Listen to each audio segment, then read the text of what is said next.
Morning, good afternoon, good evening, wherever you are. My name is William Michael Forbes. I want to welcome you to Shortcuts for Your Soul. I'm a spiritual medium, a channel, and an intuitive life coach.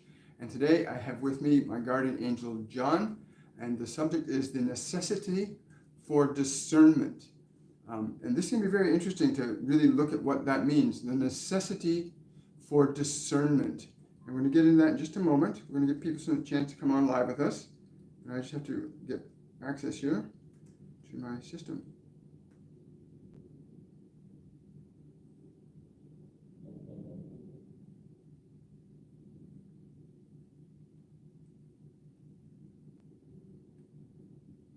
And let's see. So the necessity for discernment. It's funny how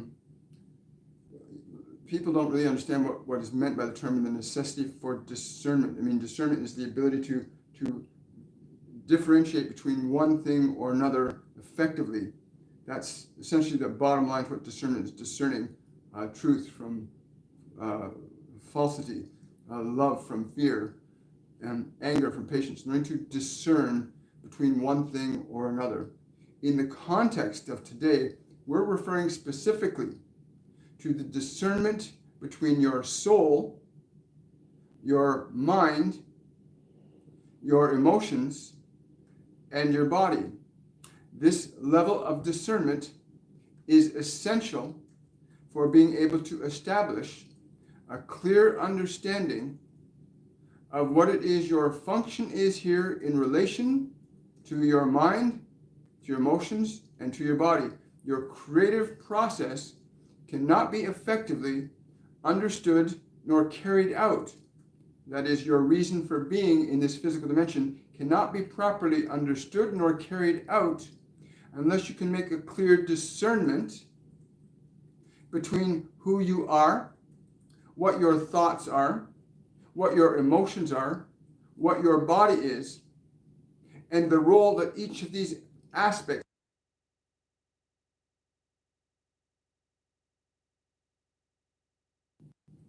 And this is very important to understand. If you cannot make the distinction between yourself as the thinker, if you cannot make the distinction between yourself as the awareness of thoughts, if you cannot make the distinction between yourself and your body as an instrument that you utilize for creating, if you cannot make a distinction between your awareness and your emotions as mechanisms and energy for creation, then you will find yourself living in confusion and finding yourself dependent on the outside world to provide you with truths that already exist within you. And most of what the world is going to give you is what it gives you. It is not necessarily the truth.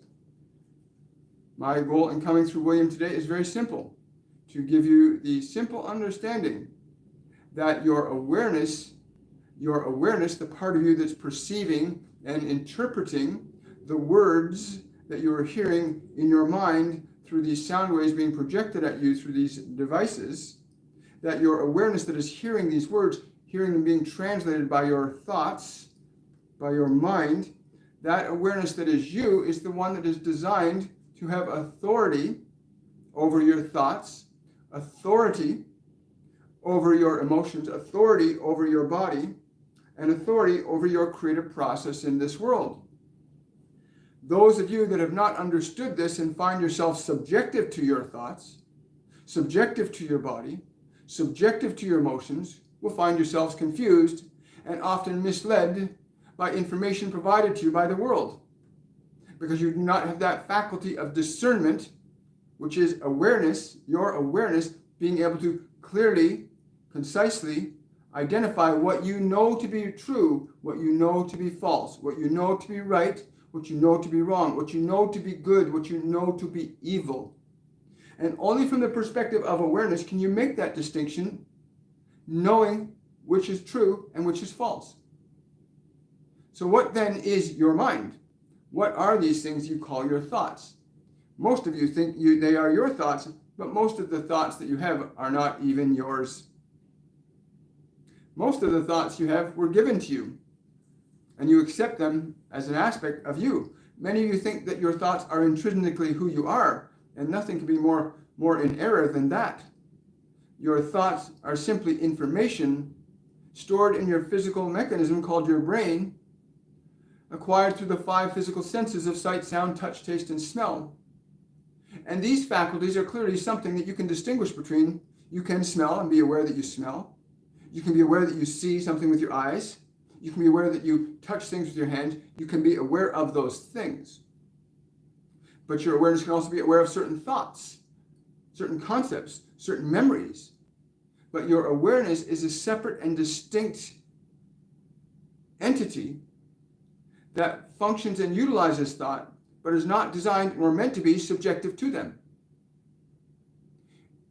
From the perspective of awareness, when you begin to make the distinction or the discernment between yourself as awareness and the thoughts that are in your mind, when you begin to make that distinction between your awareness and the thoughts in your mind, you move into the position where you can then begin to question the thoughts that this world has offered you to accept as true or false, and begin to determine if in fact they are true or false.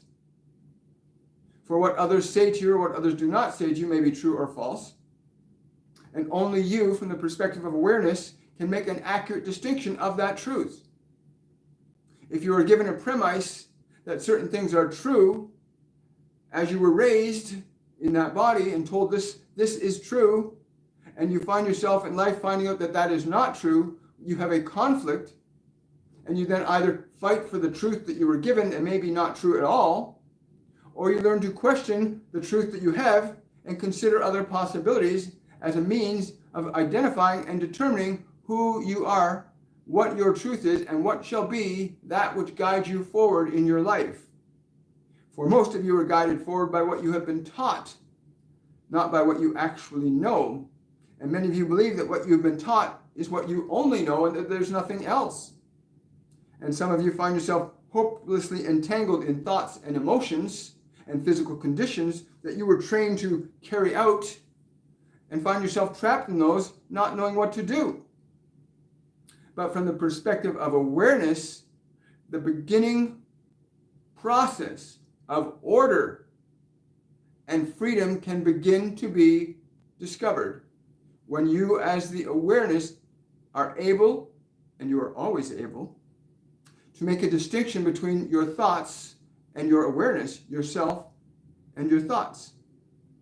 That which was acquired through the 5 physical senses is very different than the nature of your being, your awareness. What you are as an awareness is significantly different than the content of your mind, even the content of your body, and even the emotions that you utilize as that awareness to initiate the creative process of conditions in time, space, and matter. That process of discernment is essential, lest you be subjective to the beliefs and ideologies of others, unquestioningly. And that has become a very big problem on this planet, that so many have become accepting unquestioningly of what they are being told without proper discernment, without proper evaluation of that information. And from our perspective, we see a great travesty happening on this planet where that which was once true is now false, and that which is false is now true. And there's great confusion and uncertainty, because the uncertainties come from the world that is transient and ever-changing versus the place of awareness where you can observe, analyze, weigh, examine, and make choices based on an understanding of your own direct knowing. This world of the 5 physical senses is not exclusively the only place that you can gain information from. And this is something that previous beings have come through this one in recent days to discuss, this idea of creation and awareness, the place of non-physical dimensions in reality where information is available to you, that place of the unknowable realm. It's really funny. When John first came, just for those of you that are new here, John first came to me when I was standing on the edge of the Bloor Viaduct in here in Toronto when I was 20 years old. I was going to jump off the bridge and commit suicide because I was lost in the pain and suffering of my ideas and beliefs that I'd acquired from my youth. I was taught to think and believe that I was a certain way, and I believed it. And that led me to a place of absolute self-loathing and self-hatred, and I didn't want to live anymore because it was so painful. And as I was about to jump off the bridge, he said, "Stop." I heard this voice, "Stop." Back then, I didn't know it was John. I do now. And he said, "Stop. Get down. Go to the payphone. Call this phone number." And I did, and that changed my life. So that realm of guidance, that realm of awareness that I experienced then, and I have experienced it many times since, more so in the last 3.5 years than at any other time in my life. When you begin to extend your awareness outside of what you think you know, there are levels of awareness and perception that go outside what your 5 senses can tell you. Like I said, I forget who it was last week, said that imagination and intuition are non-physical realms of information that you can access with your awareness. Your mind and body cannot access intuition. You can. You can get ideas from non-physical realms, from your guardian angels, from Lemurians, from different beings on different realms of consciousness that don't function in time-space as we do with these physical bodies. But you, as an awareness, are not bound in time and space as you may think you are. Your body is just an instrument. Your mind is just an instrument. Anyway, that was my first experience with having a voice from a non-physical realm communicate to me. And it was a life-changing experience. And that's a natural and normal realm to be able to access, to be able to get guidance and intuition outside of what you are familiar with. To really be able to say, "Hey, I don't know what's going on here. I don't know how to deal with this. Give me some guidance. Show me another way. Give me new information." And then to be open to that, to be able to discern between what you've been taught in your mind, to make the distinction between the physical reality, the mental reality, and the emotional reality that you've been conditioned to believe is your only self, to allow your awareness to perceive beyond what you've been conditioned to know. This is so important.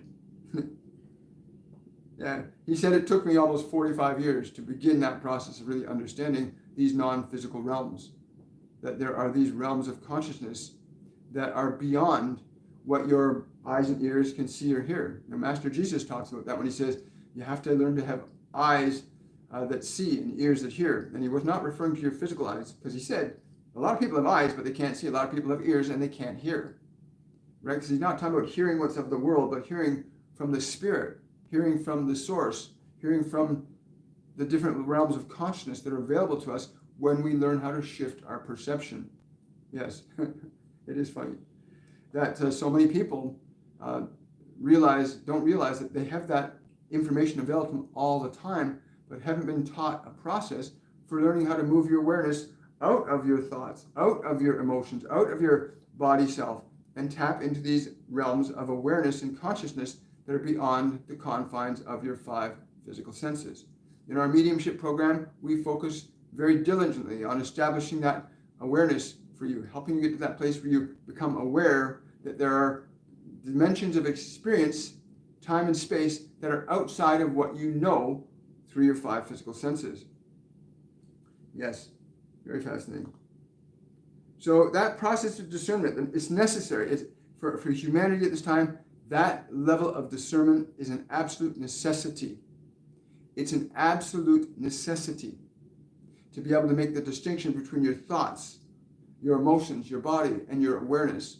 Your awareness is designed, your soul, your spirit, if you want to call it that. Your awareness, thank you, is able to observe your thoughts, able to observe emotions, able to observe what's going on in the body. And from that perspective, you can access solutions beyond the system. What would be a good example? I had a rash that came on an ankle. And so I started asking, what do I need? What does that part of my body tell me? What is that part of my body telling me I need? And I closed my eyes, I meditated, I remained open to the solution. A couple days later, my partner, Norma, came across this stuff called shea butter. Pure, organic, raw shea butter. And as soon as she said it, they said, "That's what you need." And I then put it on, and literally the rash just vanished in a short time after its application. There is solutions to every problem of our lives. And when we can learn to discern between the realm of what we know and the realm of what we don't know, then what we don't know can give us far more information than what we do know. Yeah, John is saying right now, it's very difficult for so many of you to learn about discernment because you are so distracted by this world around you. There are many forces in this world that are pulling your attention away from you. And by that, I mean they pull your attention to be in fear, to be in your body, to be in your mind, to be stuck in emotions of fear. And you are disconnected from who you are. And you're trying to find a way out of these emotions, and you cannot because you're stuck in them, and everything around you keeps telling you to focus upon them. And I say to you, stop this. Make the discernment. The fear is not who you are. The thoughts are not who you are. The body is not who you are. They are simply mechanisms, instruments that you utilize in the process of learning creation while you are in this physical dimension. Your awareness is that place from which you can begin to make real discernment, effective choices, create new realities in your world from this place of awareness. It is the place where your creative imagination is set free. It is the place of inspiration, of being able to call forth guidance and information beyond what you know. And it is crucial, more so than ever, that you understand this and initiate a process whereby you can begin to liberate yourself from subjectivity to this world, from subjectivity to what you've been conditioned to believe is true or false, from subjectivity to the emotions that are being stimulated repeatedly by your environment, to take a position of awareness and say, this serves me, this does not serve me. This thought does not help me to grow or change. I will change it. From the perspective of awareness, you can change thought. You can alter emotion. You can access new information from dimensions and realms of consciousness that are available to every single living soul on this planet at all moments of existence. It is simply shifting your awareness from what you know towards what you do not know. It is from the unknown that all of the known originated. The invisible has given rise to the visible. Every new innovation and creation of your humanity originated from the invisible. It did not come from this world. It came from the invisible world. And even though you know that your thoughts are invisible, you still think that they are you. Stop that. Make the distinction between what you are and what you are not, so that you can begin to use your divine instruments, your thoughts, your emotions, your body, so you can begin to use these divine instruments in an effective, beautiful, and wondrous way. This must be deliberately chosen. It will not be done for you. The world cannot do this for you. You must choose, and many are called and very few choose. Very few of you choose to be free. But when you make that choice, something different begins to happen in your world. But until then, the old familiar thoughts and beliefs will continue to be repeated in different themes, but they will always be the same. Love does not come from fear, but love will transform and transmute fear. Wow. Let us go here. Thank you. So it's a brand new, beautiful day. Let's see who we've got here. Good morning, everybody. Hi. Marigold, Allison, Susan. Hello, Drusilla. Hello, Victorious. Hi.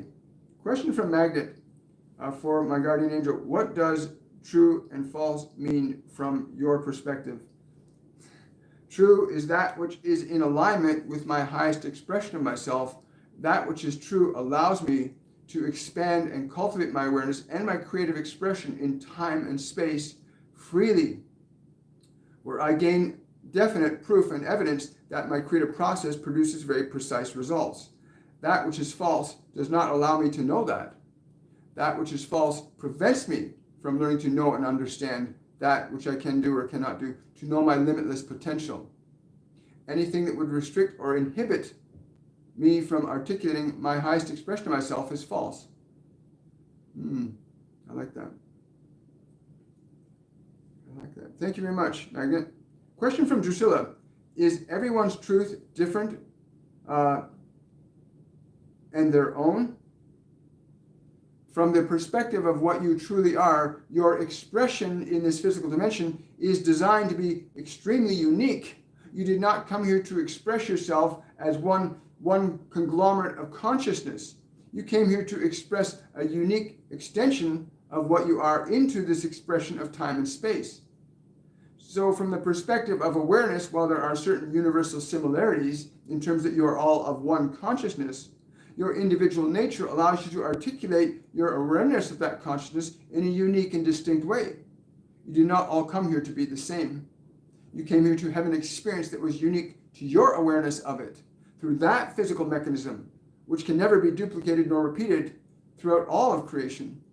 The body that you find yourself in now, the life you are experiencing now, is unique and distinct to you, but many of you are in a paradigm of believing all of the same things and finding yourself stuck in the same illusions and feeling like you have no individuality.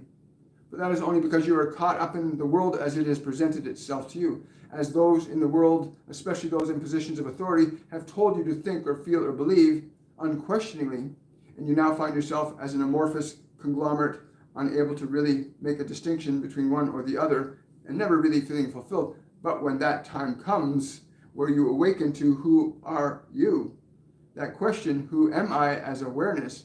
What is it I really want to think about? What is it I really want to create with my life? That process of discernment allows you to liberate yourself from what the world has imprisoned you to believe is the only reality you must follow. Wow. Thank you, Drusilla. Question from Mary. Why did I feel the pain so deeply this morning and the peace from the people in Afghanistan? Well, your empathic nature allows you to do this. Any of you may move your awareness to any point of time and space. You are not bound by that individual form. Awareness is not localized to the body as most would believe. Your awareness can function independent and separately from the body. We call that your soul. But your awareness may move itself to any point. In fact, it does all the time. Whenever you place your attention on any one thing, thought, or act, or any point of time and space, a part of your awareness is instantaneously connected to it. And so you will feel what is there. You will be aware of there. And the greater your awareness, the more intimate, the more profound that experience will be. And so your ability to move to that point of time and space, to feel the energies of those dear ones that are there in their process of discernment, you allowed yourself to experience that experience of that energy there. That is very simple.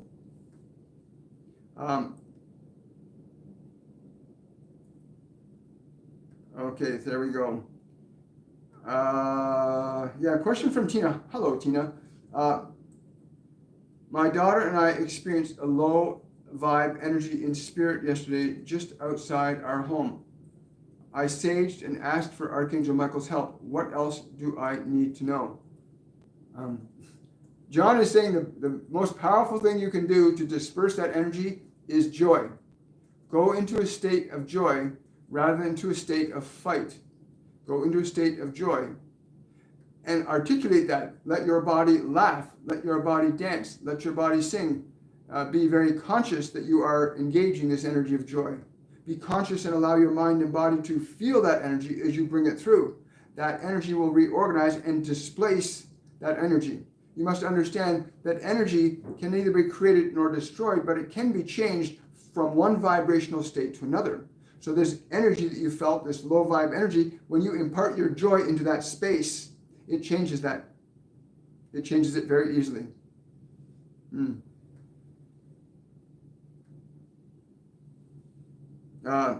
Question from Drusilla. Are we actually captured in a box or a matrix? Everyone, yes. He's just saying, he says yes, but please understand that the box that you think of is the box of your mind. And you must understand the box of your mind was not created by you. The box of your mind, the box of the world as you perceive it, was given to you. Many of you have not made a distinction between your own thoughts and the thoughts that have been given to you, and therefore you find yourself stuck inside the paradigm of other people's ideas that they've given to you. And only from the perspective of awareness can you begin to discern yourself or separate yourself from subjectivity to those ideas. This must be a deliberate choice. it must be intentional. You must intentionally choose to learn to discern between your thoughts, your awareness, your emotions, and your body. From that perspective, you take a role of creativity and creation where you can assert different controls over mind, emotions, and body that will allow you to become more effective as a conscious creator. Wow. Thank you, Drusilla. Great question. Question from Magnet. Does empathy mean to join in suffering? If not, what is the correct interpretation of empathy? You must understand, empathy does not mean in joining in the suffering of others. Empathy means you become aware of the suffering of others and are able to articulate a solution for ameliorating that suffering. True empathy is based in solving problems that are unnecessary. Most of you think that empathy means you have to feel that person's pain or that person's anger, or that person's sadness. No, you are only supposed to become aware of them so you can begin to comprehend what is a solution to transmuting that energy. Being stuck in suffering is not a very healthy thing to do, but knowing how to liberate yourself from it is. This can only be done from a place of conscious choosing. But no, empathy does not mean going into the suffering of others, but understanding and comprehending that suffering and understanding how to transmute it, to transcend it, to empower others to do the same. He's saying he finds it very funny that so many of you think that going in and crying and weeping and moaning and being angry with everybody is the way to get over it. He said, no, that's not the way. He's saying that's silly. You don't go into a problem to solve it. You become aware of the problem and solve it from outside of it. You can't solve it from inside of it. It's funny because Einstein said something very similar to that, right? He said a problem cannot be solved at the level which created it. It can only be solved at a level higher than that. It's really cool. Thank you, John. Question from Michelle. My work colleague that I work closely with and highly value as a colleague friend is leaving for a new job in 2 weeks. What impact is there for me? Am I to also leave or change current situation? You must understand that the capability to resolve this is within your own consciousness. The very nature of your asking us that question would imply that we would give you the answer, but we would simply say to you that you can go into your consciousness, not into your fear. Do not go into your fear to find a problem that will relieve it. You may be aware that there is fear, but step out of it and ask yourself the question, what is greatest for me, for who I am? And do not listen to the voice of fear, but feel the truth will be there for you. Again, you find yourself struggling with all these information in your mind about what you've been taught to believe is true or false. You have not made that process of discernment a natural part of your being, although it is. But being able to distinguish between what you've been taught to believe and what you can actually know is a very powerful tool for beginning to resolve many of the considerations in your life.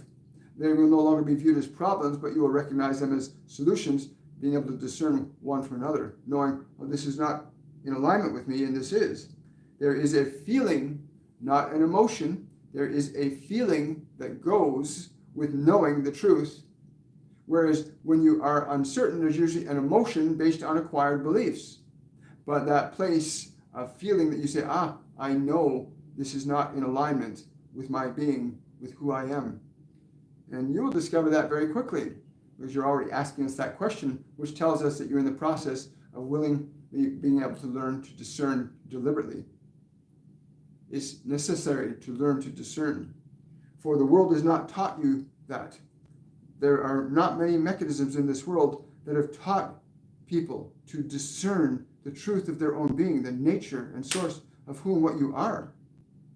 And so you find yourself confused because there's a part of you that always knows the truth. There is a part of you that always knows the truth. And the world has given you many lies, that this is the only existence, that the only things that are real are what you see, hear, smell, touch, and taste. Those are lies. Or that what that person says is the absolute truth. You must learn to align to yourself again so that you know and can discern what is true for you to know. You can know the truth, and it will set you free. But this world has given you many false truths. many false truths about the nature of energy and consciousness, many false truths about your Creator God, many false truths about your angels and the guides that are non-physical entities, many false ideas about what your body is, what your mind is, what your emotions are. You've been given much unnecessary and useless information by this world that confuses you. And when you learn to release yourself from that, you can liberate yourself from your suffering very quickly. You are a divine being. You are a soul. You are a beautiful, beautiful soul, not meant to be stuck in mind, in limiting beliefs or ideas. You came here to express yourself freely and creatively. And you had come here with the understanding that that would be your way. And unfortunately, that is not. You must learn the way now. Thank you so much. Question from Marigold. What guidance is there for me to balance my spiritual life and physical life? Yes. I don't know who this is. Who are you? She's a female. She's tall. She's wearing a white outfit, very curly hair. And she's saying you have to align your body to your spiritual nature, not your spiritual nature to your body. In order to do this, it is very important you understand what is right, what you know to be right for your body. Do you make that distinction? You must know this. The activities of your body and what you place in it will further enhance the alignment between your spirit and your body.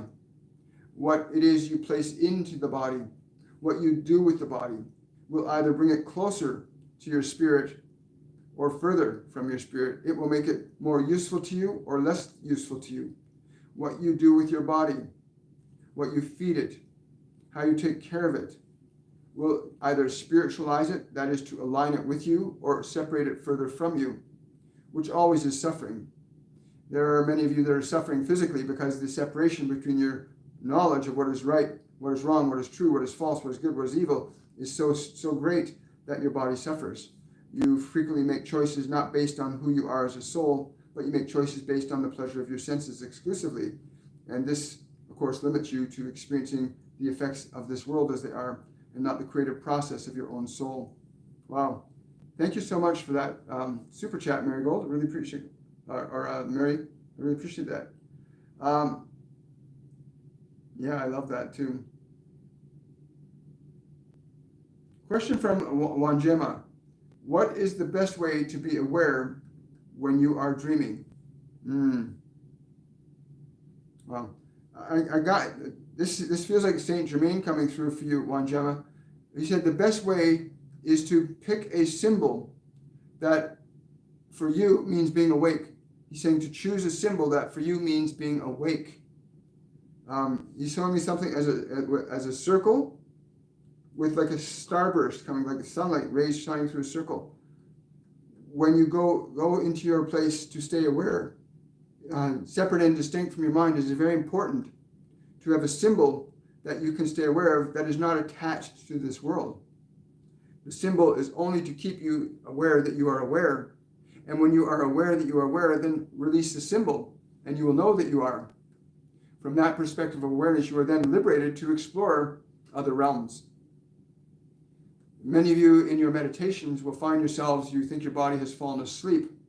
But we would say to you, you never sleep. As an awareness, you never sleep. What happens is your localized identity, that is the personality that this world has given you, that you believe that you are, when this body goes to rest at night, you as the awareness leave that body, you leave that mind, you leave those emotions. And when you come back into it, your mind and your body and your emotions have no reference point for you. They have no awareness of you until you give it to them.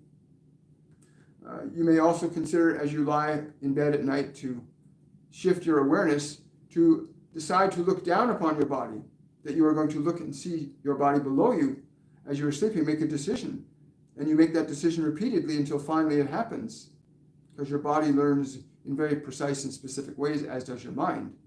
So you must teach your mind and body to repeat certain things in order for them to learn it. And this is the mechanism that has been used to exert unnecessary and terrible controls over humanity at this time. repeated messages. Understand there are those that understand what we are saying to you right now, that use those mechanisms for their own personal benefit. But to you, simply learning to train yourself to look down on your body, to break the identification your awareness has of being just that mind, and you will find yourself being free again. Learning to listen to us, learning to call forth information from your source, your creator, to being able to call upon the other divine beings and entities that are present at all times and can respond to you in an instant. Wow, it's cool. Thank you. Question from Diane. Is there Bigfoot on my property? I don't know who this is, but they say there are big feet on your property. But we would not say that that one that you refer to is on your property. But there is an entity there that is a benign entity that is curious about you. You are feeling its energy. You are feeling its presence. If you wish to connect to it, again, we would recommend that you put your body into a quiet and receptive state to let your awareness connect to that spirit. This is a benign spirit that is curious. You may have something to learn from them and offer them something in turn. There are these entities on different dimensions that you can sometimes sense, but this one particularly is very curious about you. It is a very benign being, very curious. If I tune into it, what happens?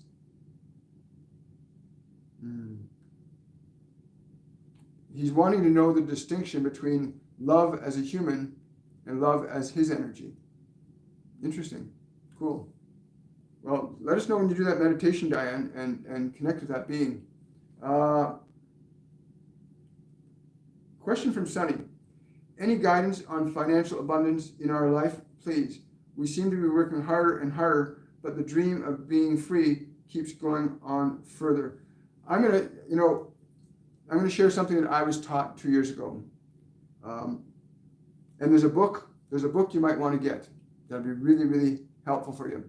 It's a book by a man named Tony Robbins, and it's called Money Master the Game.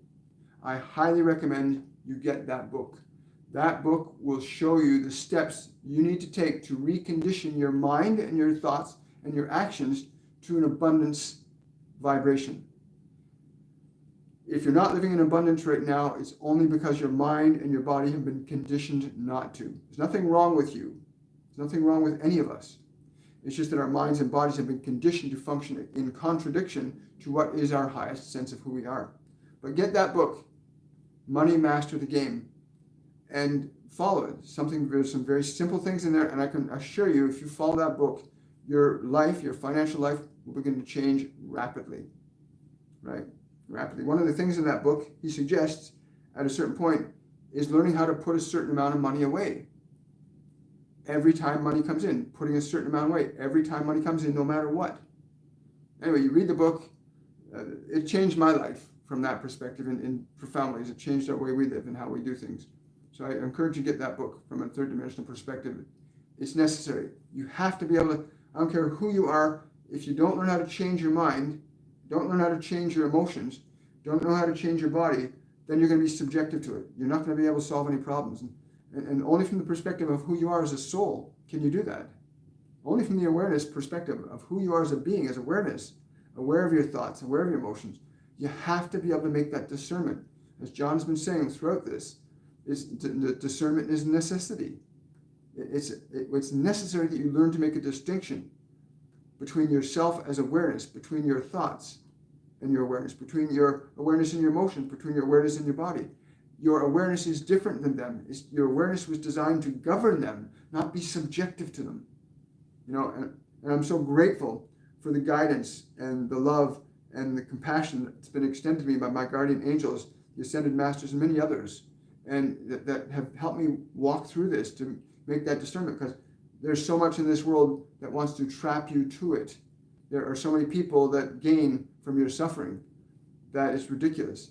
And the only way you're going to find yourself to be being free of all that is to literally connect back to your awareness and let your awareness begin to alter and use your awareness to change your mind, change your emotions, change your thoughts, learn the creative process. There are many courses, many classes, many courses of instruction out there. I know Tony Robbins has stuff, Sadhguru has stuff, Eckhart Tolle. there are many great teachers out there. We have a mediumship program. You can come and join that.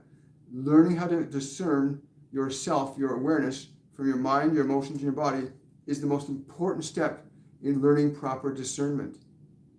And you'll be amazed at how quickly you can free yourself from your suffering when you make that distinction, when you realize my emotions aren't who I am. My thoughts are not who I am. This body is not who I am. They are instruments that I can use. And when you come to that awareness and that come to that knowing, you suddenly start to become free.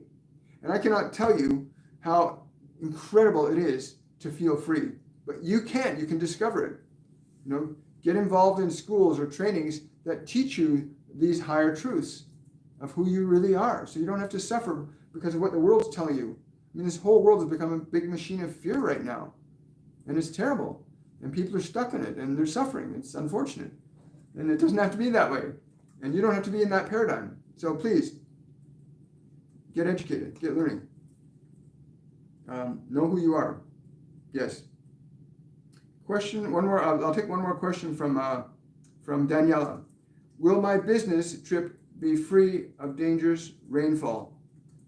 I don't know who this is, but they're saying you will not be free of rainfall, but you will be free of dangerous rainfall. You must understand, again, if you plan on going there with the idea that there may be dangerous rainfall, then you are already establishing that as being part of your expression. So few of you understand the impact that your emotion can have on the conditions of time, space, and matter. Very few of you understand this.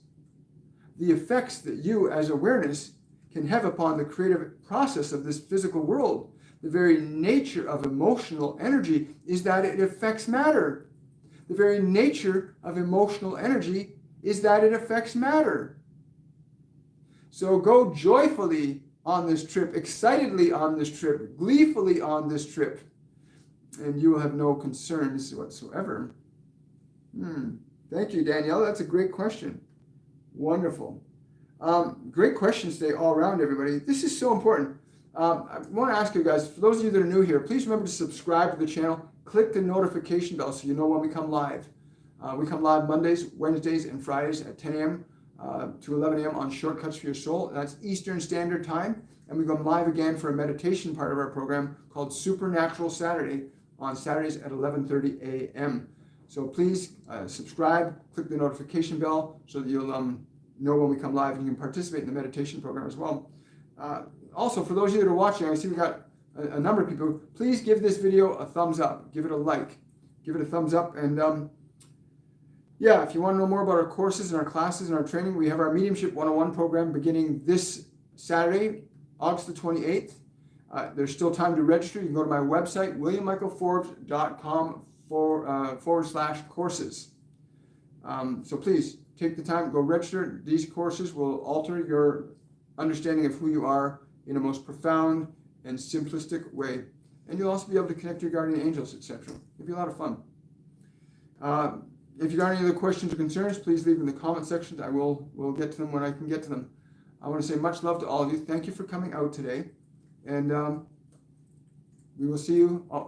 There'll be a special announcement made on Wednesday. And there are going to be 2 live events coming up this week with Alison Simikwa and Desiree Nicole Thomas, who's one of the mediums one of the medium teachers in our course. So I want to wish you all much love.